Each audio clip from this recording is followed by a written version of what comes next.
Hello and welcome to News Across Nigeria. I'm Olumide Macaulay. On the program today, trial of the Senate President, Dr. Bukola Saraki, his deputy, Senator Ike Ekweremadu, and two others stalls at the Federal High Court in Abuja.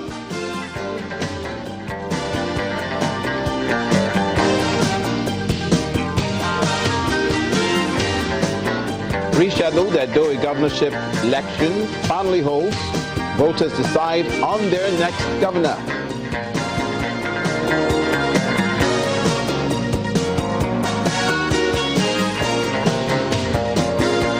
And the Abia State Police Command busts two suspects for stage managing kidnap and collecting ransom.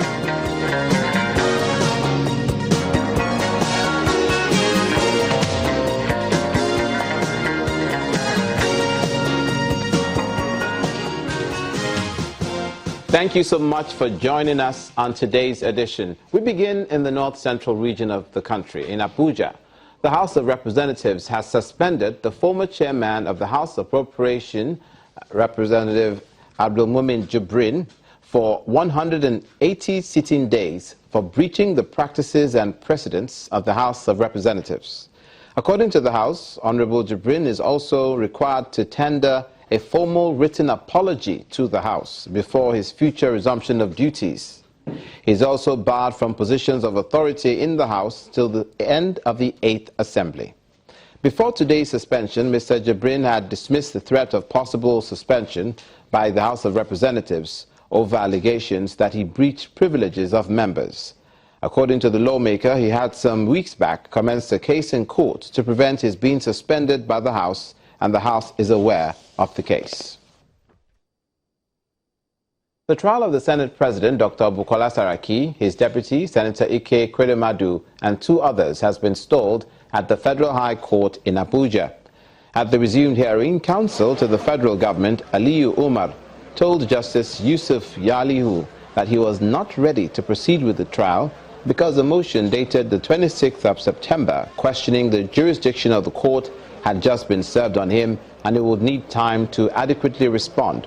However, counsel to all the defendants rejected the application and asked the court to proceed with the hearing of the case. The matter was fixed specifically for hearing.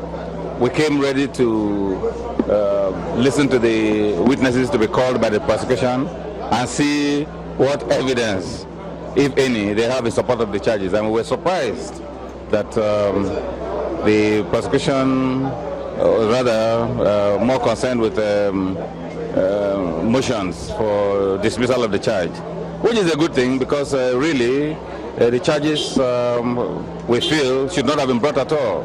So the adjournment to the 7th of October will give us the opportunity to persuade the court that these charges need to be thrown out immediately. But we had pending applications saying that because it is a matter in which involves the responsibilities of the National Assembly, that they are not within the purview of any offense.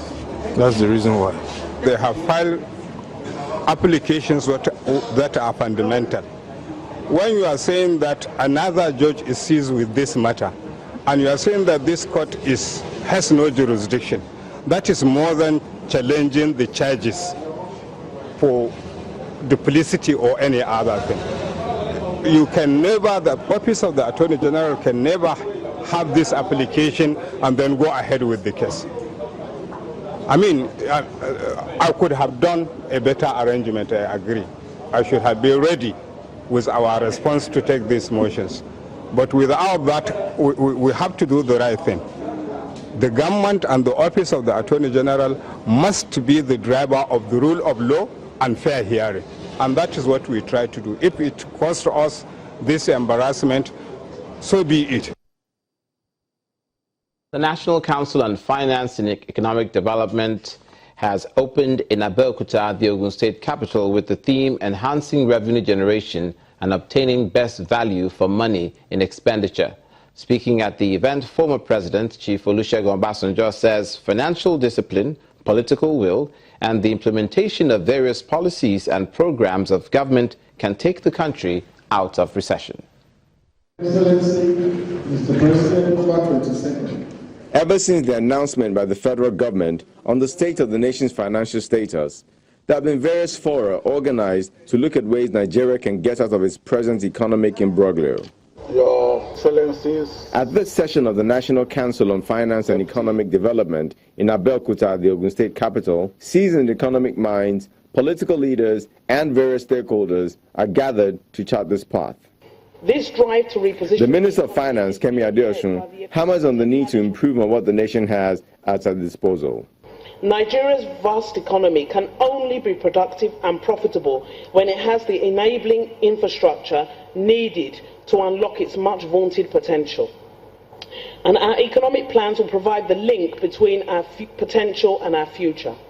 Our diverse oil and gas sectors, solid minerals, manufacturing, agriculture, information technology and entertainment are united by their common need for world-class infrastructure. Until we fix our infrastructure, our businesses will be hamstrung by high costs and will be unable to compete. Leaders should focus on policies that will assist economic growth. And this is what the governor of Ogun State, Ibukunle Amosun, is championing. We all need now to direct public policies which is aimed at wealth creation, employment generation, poverty reduction, and value orientation. There are also programs to empower people, promote private enterprises, and change the way government does business. For former President Olusegun Obasanjo, the options of recovery set before the nation cannot be ignored. If you are spending more than you are earning, there are only three solutions. One, you spend less. Two, you earn more. Three, you borrow, in the hope that you will be able to pay back. For us, we have to do the three as quickly as possible. We must borrow. A communique will most likely be presented at the end of this sitting. How and if the recommendations are followed will show the seriousness of those who in one way or another have influence in the running of the nation's economy. From the southwest to the south-south, where voting has ended in the Edo State governorship election, over 1.9 million people are registered to vote in the poll, which is being supervised by over 18,511 officials of the Independent National Electoral Commission, with 19 candidates contesting for the position of governor. Edo State has 192 registration areas, 2,627 polling units, and 4,011 voting points. Now let's go to pensions now, and the pension and financial experts across Africa have been speaking on what must be done to get the pension administration system right in the African continent. Some of these issues which they listed as priority are legislation, regulation, and a consistent enforcement by regulatory authorities. These, according to them, will solve the hardship encountered by its aged population. Hundreds of millions. It's a session where experts express their views on how to ensure better pension administration. Although some countries seem to have been doing well on that, this forum, according to organizers of this event, is aimed at sharing experiences so that lessons could be learned by participants. One after the other, they bear their minds on what should be done. The question that we need to ask ourselves, which goes to the permissible investments, is how have these funds impacted the growth of the economy? And you will notice from the asset allocation and the permissible investments that it significantly has not done any amount of improvement into the Ghanaian economy. Why? The framers of the reform were of the view that in starting this, funds need to be in a safety asset allocation in fixed incomes.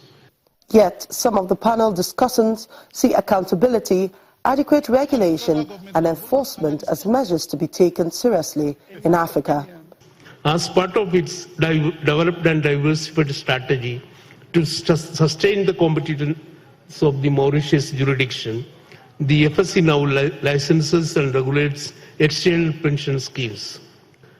FSC may authorize foreign pension schemes also to operate in Mauritius, provided they are fully compliant with their home country pension regulators, prudential requirements, and meet the criteria set out in our regulation. Moving into defined contribution is fine if you are secured somehow in a Pillar 1 system. You must have some kind of safety net.